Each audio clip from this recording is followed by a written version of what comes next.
ادھر سعودی عرب میں Pakistani executive forum کی جانب سے بزنس کانفرنس منعقد کی گئی، جس میں کاروباری افراد کے علاوہ سفارت خانے پاکستان کے منسٹر ٹریڈ اینڈ انویسٹمنٹ نے خصوصی طور پر شرکت کی۔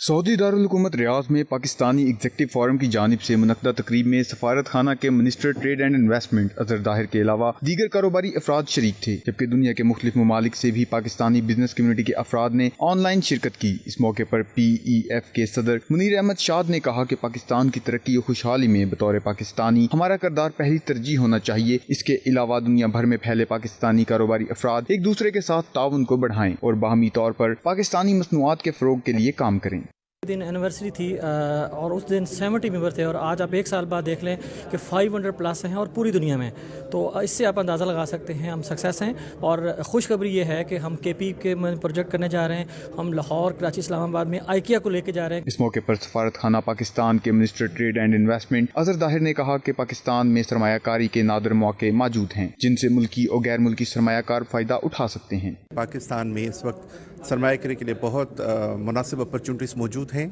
آپ کو اس کا علم ہوگا کہ ہم نے کافی سارے جو فری ٹریڈ ایریاز ہیں وہ ہم نے بنائے ہوئے ہیں، اور جس کے لیے ہمارے جو وزیر صاحب ہیں رزاق داؤد صاحب،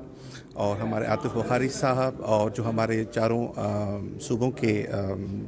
چیف منسٹر صاحبان ہیں، تو وہ پاکستان میں انویسٹمنٹ کے فروغ کے لیے بہت سارے پر امید ہیں، اور انہوں نے ہمیں خاص طور پر اس بات کا ٹاسک دیا ہے کہ سعودی عرب سے ہمارے جو عرب دوست ہیں یا جو ہمارے پاکستان ایکسپرٹس ہیں جو کہ وہاں پر اگر انویسٹمنٹ کرنا چاہیں تو ہم ان کے لیے ان کی میٹنگز کروائیں، ان کے لیے وہ اپرچونٹیز یہاں پر پرووائڈ کریں۔ جو بزنس کمیونٹی ہے ان کے ساتھ اٹیچمنٹ ہو رہی ہے، ان کے ساتھ ایک ریلیشن شپ بن رہے ہیں۔ تقریب سے احسن خان، حافظ محمد شبیر، حافظ کیسر، نافع حسین اور دیگر کاروباری افراد نے بھی خطاب کیا اور کہا کہ پاکستانی ایگزیکٹو فورم نے کاروباری افراد کو ایک پلیٹ فارم مہیا کیا ہے جس سے بزنس کمیونٹی کے درمیان تعاون اور تجربات کے تبادلے سے کاروباری سرگرمیوں کو فروغ ملے گا۔